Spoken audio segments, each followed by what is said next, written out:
எல்லாருக்கும் வணக்கம். இந்த தங்கராஜ் என்னதான் ஒரு கேரக்டரோ, மற்றவங்கள்ட்ட நல்ல பேர் வாங்குறதுக்காக யாரை வேணாலும் காலி பண்ணுறாரு. இந்த அல்பம் தங்கராஜோட பேச்சை கேட்டுக்கிட்டு இந்த சுரேஷ் பார்த்திங்கன்னா நம்ம அழகுமதிக்கிட்ட வாழ்க்கையை ஆரம்பிக்கலாம் வா அப்படின்னு சொல்லி 2வது தடவையாக அழகுமதிக்கிட்ட நெருங்கி போகிறாரு. நம்ம அழகுமதி தடவை சுரேஷோட மண்டையை உடைச்சிட்டாங்க. 2வது தடவை என்ன நடக்க போகுது தெரிஞ்சுக்கிறதுக்கு முன்னாடி இந்த வீடியோவுக்கு ஒரு லைக் போட்டுக்கோங்க. ஸோ பார்த்தீங்கன்னா வாழ்க்கையை எப்படி தலைகீழாக மாறுது பார்த்தியா சுரேஷ். நீ உன் பொண்டாட்டியோட வேலை போயிடுச்சுன்னு தெரிஞ்சு நீ அவளை கூப்பிட போயிருக்க. அப்போ உன் மனசில் ஒரு பூ பூத்துருச்சுல. என்ன மாமா சொல்கிறீங்க? அதான்டா காதலை சொல்கிறேன். உனக்கு காதல் மலர் பூத்துருச்சு தானே? சே, அதெல்லாம் ஒன்றும் இல்லை மாமா. டேய், நீ அழகுமதியை பார்க்க கூட பிடிக்கல அப்படின்னு வெறுத்த. ஆனால் இப்போ அவளுக்கு வேலை போயிடுச்சு வருத்தப்படுவா அப்படின்னு மனசு கஷ்டமாக இருக்குன்னு சொல்கிற. அப்போது காதல் பூ பூத்துருச்சு தானே? இல்லை மாமா, அப்போ மொட்டாவது வந்திருக்கும் தானடா. நீ அவளை கூப்பிட போயிருக்கன்னு தெரிஞ்சு ஒன்றுமே சொல்லலை. அவள் ஓ வண்டியில் தானே வந்தா, அப்பயும் அமைதியாக தானே இருந்தா. அதனால் அவள் கஷ்டத்தை நமக்காக மாற்றிக்குவோம். நீ அவளோட சேர்ந்து வாழ்க்கையை ஆரம்பி சுரேஷ், எல்லாமே நல்லதாகவே நடக்கும் அப்படின்னு இந்த அல்பம் தங்கராஜ் சுரேஷுக்கு ஐடியா கொடுக்க இந்த சுரேஷ் பார்த்திங்கன்னா யோசிக்க ஆரம்பிச்சிட்டாரு. தங்கராஜ் மாமா சொன்னால் சரியாக தான் இருக்கும். இன்னைக்கு பௌர்ணமி வேறு தானாமே, நல்ல நாளுன்னு சொல்கிறாரு. நம்மளை ரொமான்டிக் மூவி வேறு பார்க்கணுன்னு சொல்கிறாரு. இவர் சொல்லி நம்ம கேட்குற மாதிரி ஆயிடுச்சே. நம்ம அழகுமதியை நெருங்கி போய் அவர் சொன்னபடி நடந்துக்குவோம். அப்போ தான் அந்த அழகுமதியை அடக்க முடியும். வேலை போயிடுச்சு, இனி வீட்டில் தானே இருக்க போகிறா. அவளை நம்ம கைப்பிடிக்குள்ளே கொண்டு வரணும். மாமா சொல்லி கொடுத்து இதெல்லாம் நடக்கிற மாதிரி ஆயிடுச்சே. பரவாயில்ல, அழகுமதியை எப்படி அடக்கிறதுன்னு சொல்லி கொடுத்துட்டாரு.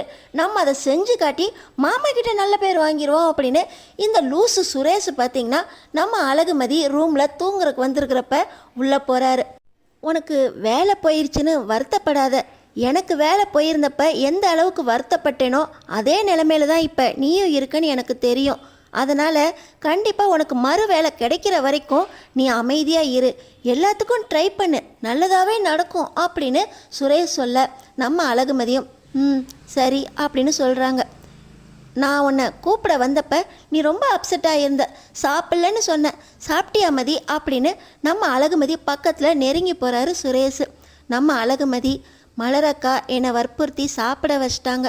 நான் ரொம்ப வருத்தத்தில் இருந்தேன். இன்னும் கொஞ்ச நேரம் அங்கே இருந்தேன்னா எல்லோரும் முன்னாடியும் அழுதுருப்பேன். சரியான நேரத்தில் நீங்கள் என்னை கூப்பிட வந்ததுக்கு ரொம்ப தேங்க்ஸ் அப்படின்னு நம்ம அழகுமதி சொல்ல பார்த்திங்கன்னா பக்கத்தில் இருந்த சுரேஷ், அதுக்கு எதுக்கு நீ நன்றிலாம் சொல்லணும் அப்படின்னு நம்ம அழகுமதியோட கையை பிடிச்சிடுறாரு. நம்ம அழகுமதி கையை டக்குன்னு எடுக்க, என்ன மதி நீ தான் இவ்வளோ நெருங்கி வந்துட்டியே. நான் உன்னை நெருங்கி வந்தப்ப கட்டில் பிடிச்சி தள்ளினதுக்கு என்கிட்ட நான் இப்படிலாம் நடக்கும்னு எதிர்பார்க்கல, மன்னிச்சிருங்க அப்படின்னு மனசார மன்னிப்பே கேட்டேன். இப்போது நான் உன்னை கூப்பிட வந்ததுக்கு மனசார நன்றி சொல்கிறேன். இவ்வளோ நல்ல பொண்ணாக இருக்க. நம்ம 2 பேரும் ஒன்றா சேர்ந்தோம்னா வாழ்க்கையில் எங்கேயோ போகலாம். வா மதி அப்படின்னு சொல்லி நம்ம அழகுமதி ஷோல்டரில் கையை போடுறாரு. அது அப்படின்னு சொல்லி நம்ம அழகுமதி தட்டி விட போக நாள் நம்ம தங்கராஜ் வீட்டில் வச்சு நம்ம அழகுமதி சுரேஷை தள்ளி விட்டோன்னே சுரேஷ் பார்த்திங்கன்னா கட்டிலில் போய் முட்டி தலையில் இருந்த காயம் ஞாபகம் வருது. ஐயோ, தட்டி விடக்கூடாது அப்படின்னு நம்ம அழகுமதி அவங்களே கண்ட்ரோல் பண்ணிக்கிட்டு இன்றைக்கி வேண்டாம் அப்படின்னு சொல்ல வராங்க. அதெல்லாம் இல்லை மதி, நம்ம 2 பேரும் ஒன்றா வாழணும் அப்படின்னு மறுபடியும் நம்ம அழகுமதியை சுரேஷ் கட்டி பிடிக்க போகிறாரு. அந்த நேரத்தில் சுரேஷ்க்கு என்ன ஆச்சோ தெரியல, டக்குன்னு கீழே விழுந்து ஃபிக்ஸ் வந்த மாதிரி இழுக்க ஆரம்பிச்சிருது. நம்ம அழகுமதி என்னாச்சு ஏதாச்சு அப்படின்னு பதறதுக்குள்ளே அவருக்கு ஃபிக்ஸ் வந்த மாதிரி அப்படியே மயங்கி விழுந்துறாரு. யாராவது வாங்க வாங்க அப்படின்னு நம்ம அழகுமதி கத்த ஆரம்பிக்க பாக்கியராஜ், மலர், ராகவன், ராஜலக்ஷ்மி அப்படின்னு எல்லாருமே ஓடி வராங்க. இப்போ பார்த்தீங்கன்னா பாக்கியராஜ், என்னப்பா நீ இன்னைக்கு அவனை தள்ளி விட்டுட்டியா அப்படின்னு வாயை விடுறாரு. என்னது, இன்னைக்கு அவளை தள்ளி விட்டுட்டியாவா? என்னாச்சு என் பையனுக்கு? அவனை நீ தான் தள்ளி விட்டியா? பொன்னாடி நீ எல்லாம் அப்படின்னு இந்த ராஜலக்ஷ்மி சத்தம் போட்டுக்கிட்டே இந்த சுரேஷை எழுப்ப திருப்ப பார்க்குறாங்க. பார்த்தீங்கன்னா சுரேஷ் மயக்கத்தில் இருக்கார். ஐயோ என் பிள்ளைய என்னமோ பண்ணிட்டாலே, அவன் போலீஸ்காரன்டி, அவனையே கீழே தள்ளி சாச்சிட்டியே, அவனை என்ன பண்ண? ஏன் மயக்கம் போட்டு விழுந்து கிடக்கான்? அவன் குடிக்கிற பாலில் மருந்து கலந்து கொடுத்துட்டியா அப்படின்னு ராஜலக்ஷ்மி கேட்குறாங்க. அத்தை, என்ன இப்படியெல்லாம் பேசுகிறீங்க? அவர் தான் என் பக்கத்தில் வந்தார், திடீர்னு ஃபிக்ஸ் வந்த மாதிரி மயக்கம் போட்டு விழுந்துட்டாரு அப்படின்னு சொல்லி நம்ம அழகுமதி சொல்ல, என்னப்பா உண்மையிலேயே கீழே விழுந்து தான் அவன் மயக்கம் போட்டு விழுந்தானா, இல்லை எங்கேயாவது அடிபட்டு அவனை கீழே தள்ளிவிட்டு விழுந்துட்டானாப்பா அப்படின்னு பாக்கியராஜ் கேட்குறாங்க. மாமா நீங்களுமா? நான் அவரை எதுவுமே செய்யலை மாமா. தங்கராஜனை வீட்டில் நடந்தது யதார்த்தமாக நடந்தது. அவர் என்னை பக்கத்தில் நெருங்கி வந்தப்போ ஒரு பொண்ணுக்கான உணர்ச்சியில் அவரை தள்ளி விட்டுட்டேன். அவர் பக்கத்தில் இருந்த கட்டிலில் போய் இடித்து அவருக்கு தலையில் காயம் வந்துருச்சு. ஆனால் இன்றைக்கி அப்படி நடக்கவே கூடாதுன்னு நான் ரொம்ப கண்ட்ரோலாக இருந்தேன். வாய் வார்த்தையாக தான் வேண்டான்னு சொல்லிக்கிட்டு இருந்தேன். திடீர்னு அவர் என்னை கட்டி பிடிச்சோன்னே என்னாச்சுன்னே தெரியல, அவராகவே விழுந்துட்டாரு அப்படின்னு சொல்ல, அப்போது என் பையன் தலையில் இருக்க காயம் நீ தள்ளி விட்டது தானா? நீ தான் அவனை அடிச்சியா? எவ்வளோ பெரிய ரத்த காயம் வந்திருக்க, ஆனால் அவன் உனக்காக என்கிட்ட எதுவுமே சொல்லலையாடி, நீலாம் பொண்ணாடி அப்படின்னு இந்த ராஜலக்ஷ்மி நம்ம அழகுமதியை அடிக்கிறாங்க. நம்ம அழகுமதி ராஜலக்ஷ்மி அடிக்க வந்தவொடனே கையை பிடிக்க போக, பெரியவங்க இந்த வீட்டில் நல்லது சொன்னாலும் கெட்டது சொன்னாலும் கண்டிச்சாலும் உங்களுக்கெல்லாம் தப்பாக தெரியுதா அப்படின்னு ராகவன் மறுபடியும் மதி மேலே கோவப்பட, மாமா அதெல்லாம் ஒன்றும் இல்லை, இன்றைக்கி என் மேலே எந்த தப்புமே இல்லை மாமா அப்படின்னு ராஜலக்ஷ்மி ராகவன் கிட்ட நம்ம அழகுமதி சொல்கிறாங்க. ஆமாம், நீங்களாம் என்னைக்கு செஞ்ச தப்பை ஒத்துக்கிட்டீங்க, என் பிள்ளை நீ என்னடி பண்ண அப்படின்னு சொல்லி மறுபடியும் ராஜலக்ஷ்மி அழகுமதியை அடிக்க போகிறாங்க. நம்ம மலருக்கு அப்போ தோண ஆரம்பிக்குது, நம்மளையாவது இவங்க திட்டுவாங்க கண்டிப்பாங்க, அழகுமதியை அடிக்கிறதுக்கு கையே ஓங்குறாங்களே, ஐயோ இதுக்கு மேலே சும்மா இருக்கக்கூடாது, அத்தை அடிக்காதீங்க அத்தை, அதான் மதி அவன் மேலே எந்த தப்பு இல்லைன்னு சொல்கிறாளே அத்தை அப்படின்னு மலர் சொல்கிறாங்க. ஆரம்பிச்சிட்டியாடி உங்கள் அக்கா தங்கச்சி பாசத்தை, நீ அவளுக்கு வக்காலத்து வாங்குறதும் அவள் உங்ககிட்ட உருகி உருகி வர்றதும் நான் தான் கண்கூட பார்த்தேனே.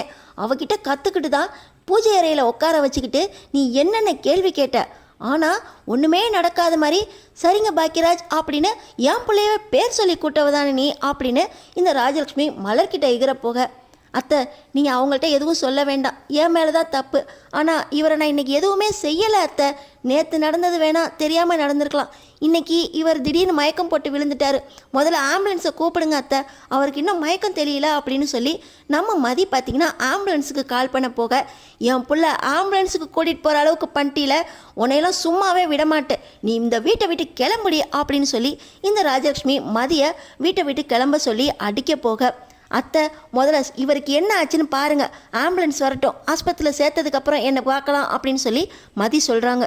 நல்லவன் மாதிரி நடிக்கிறியடி, என் பிள்ளைய இப்படி படுக்க போட்டியடி அப்படின்னு ராஜலக்ஷ்மி ரொம்ப கோவமாக பேச, ஏய் முதல்ல நம்ம பிள்ளைய ஆஸ்பத்திரியில் சேர்க்குற வழியை பார்ப்போம், அப்புறமா இவளை வச்சுக்கலாம் அப்படின்னு சொல்லி இந்த ராகவன் சொல்ல, என்னங்க நம்ம பிள்ளைய இப்படி படுத்த படுக்கையே ஆக்கிட்டாளேங்க அப்படின்னு ராஜலக்ஷ்மி சொல்ல, ஆமாம் இவ நம்ம பிள்ளைக்கு ஒத்தே வரமாட்டா, அடங்குறாளா பார்ப்போம், இல்லை அத்தை விட்டுட்டு இன்னொருத்தைய வீட்டுக்கு கல்யாணம் பண்ணி வச்சு கூப்பிட்டு வந்துடலாம் அப்படின்னு ராகவன் சொல்கிறாரு. என்னங்க இப்படியெல்லாம் பேசுகிறீங்க நீங்கள், அவரை நான் எதுவுமே செய்யலைங்க, அவருக்கு எதுவும் ஆகக்கூடாதுன்னு தான் இன்றைக்கி நான் ரொம்ப கண்ட்ரோலாக இருந்தேன் அப்படின்னு மதி சொல்கிறாங்க.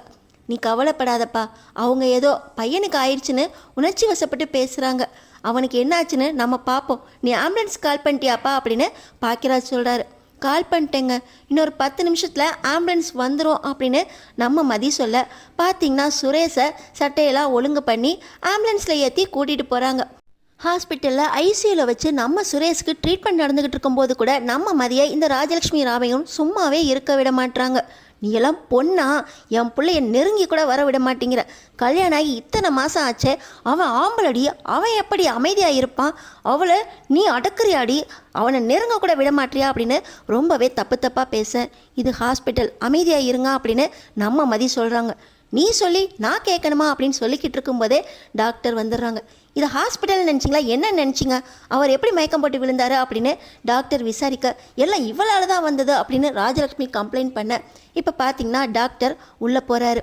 நீங்கள் தான் அவரோட ஒய்ஃபா, நீங்கள் மட்டும் உள்ளே வாங்க, உங்கள் கூட கொஞ்சம் தனியாக பேசணும் அப்படின்னு சொல்லி டாக்டர் நம்ம அழகுமதியை உள்ளே கூப்பிட, நானும் வருவேன், நான் அவளோட அம்மா அப்படின்னு சொல்லி ராஜலக்ஷ்மி சொல்ல, இல்லை மேடம் இது அவங்கள்ட்ட தான் சொல்லணும் அப்படின்னு சொல்லி நம்ம அழகுமதியை மட்டும் டாக்டர் உள்ளே கூப்பிட்டு போகிறாரு. என்னாச்சு அப்படின்னு நம்ம அழகுமதி கேட்க, அவர் உங்களை நெருங்கி வந்தப்போ தான் இப்படி ஆச்சா அப்படின்னு டாக்டர் கேட்குறாரு. ஆமாம் டாக்டர், ஆனால் நான் எதுவுமே செய்யலை, அவராக தான் திடீர்னு ஃபிக்ஸ் வந்த மாதிரி வந்து மயக்கம் போட்டு விழுந்துட்டாரு அப்படின்னு நம்ம அழகுமதிக்கு டாக்டர்கிட்ட சொல்ல, உங்கள் ஹஸ்பண்டுக்கு பேனிக் அட்டாக் வந்திருக்கு, பொதுவாக உங்களோட அவருக்கு ஏதோ ஒரு குற்ற உணர்ச்சி இருக்குது, உங்களோட பக்கத்தில் நெருங்கணும்னு வந்தால் கூட அந்த குற்ற உணர்ச்சி அவளோட ஹார்ட் பீட்டை அதிகம் பண்ணி டக்குன்னு பேனிக் அட்டாக் வர வச்சிருச்சு.